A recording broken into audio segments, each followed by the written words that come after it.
Hola, this is my presentation. So this is a picture of my family. You may not be able to tell, but on the left is my oldest son, and he is Hispanic. My husband is on the right and speaks Spanish fluently, and my daughter goes to a dual language school. She speaks Spanish very well and learns a lot about the different Spanish-speaking cultures. So when I decided to do a project, I wanted something fun that they would enjoy seeing and learning about, so I chose Dia de los Muertos. Um, so the Day of the Dead celebrations in Mexico can be traced back to the pre-Columbian period. The rituals celebrating the death of ancestors have been observed by these civilizations for 2,500 to 3,000 years. In the pre-Hispanic era, skulls were commonly kept as trophies and displayed during the rituals to symbolize death and rebirth. The celebration used to fall in the ninth month of the Aztec solar calendar, at approximately the beginning of August, and it was celebrated for an entire month. The festivities were presided over by the goddess known as the Lady of the Dead, and she was believed to have died at birth. So this is a picture of her on the left. Some of the origins, which are depicted here by a Lego presentation that my son liked. More than 500 years ago, the Spanish explorers landed in what is now Mexico. They encountered the natives practicing a ritual that they seemed to mock death. They considered the ritual to be sacrilegious and the indigenous people to be barbaric and pagan. In their attempts to convert them to Catholicism, the Spaniards tried to get rid of the ritual, but they were unsuccessful. However, to make the ritual more Christian, the Spaniards moved it so it coincided with All Saints' Day or All Souls' Day, which are on November 1st and 2nd, and that is when it's celebrated today. In most regions of Mexico, November 1st is to honor children and infants, whereas the deceased adults are honored on November 2nd. Some of the beliefs about this festival or holiday, weeks before the Day of the Dead, families start preparing for the return of their loved ones. They visit cemeteries to have a picnic and clean and decorate the grave of their loved ones. Graves in cemeteries are adorned with a typical marigold flower native to Mexico, candles, and incense. The petals of the flower are used to make a pathway.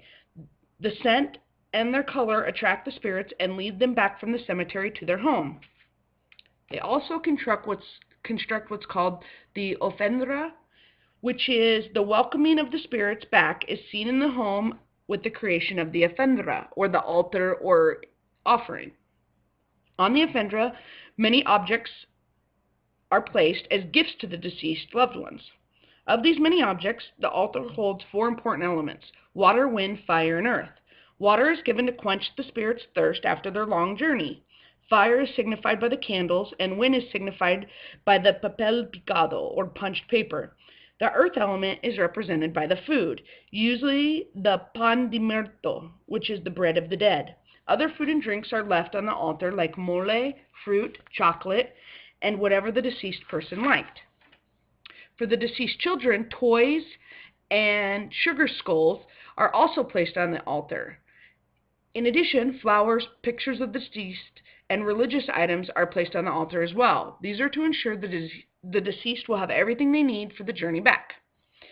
This Dia de los Muertos is celebrated differently in different Spanish-speaking countries. In Mexico, people visit the cemeteries where their loved ones are buried. They decorate the grave sites with the flowers and candles, and they bring toys for the dead children and bottles of tequila for the adults. On November 1st and 2nd, as the flower and incense vendors fill the streets, families prepare the grave sites at the church cemeteries for the celebration.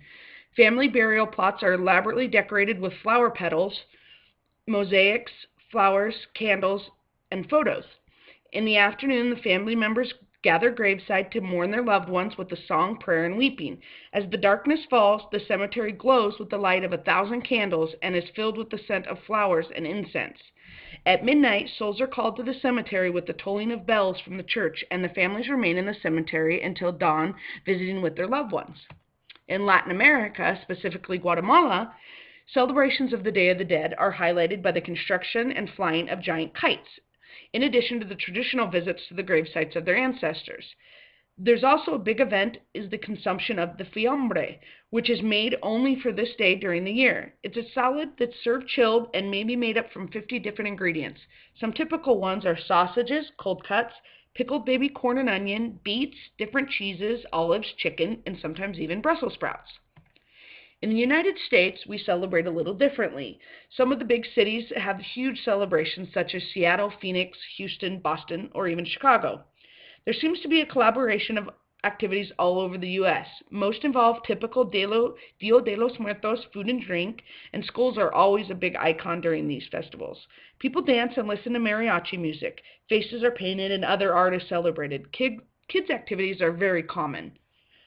In some communities, Mexican traditions are being extended to make artistic and sometimes even political statements. For example, in Los Angeles, California, an annual Day of the Dead celebration that includes both traditional and political elements are altars to honor the victims of the Iraq and Afghani war, highlighting the high casualty rate among Latino soldiers. In Boise, as you see from the Boise Weekly picture here, there's going to be a large Dia de los Muertos celebration downtown. For 2 weeks, traditional and contemporary altars and art are created by local artists and school children.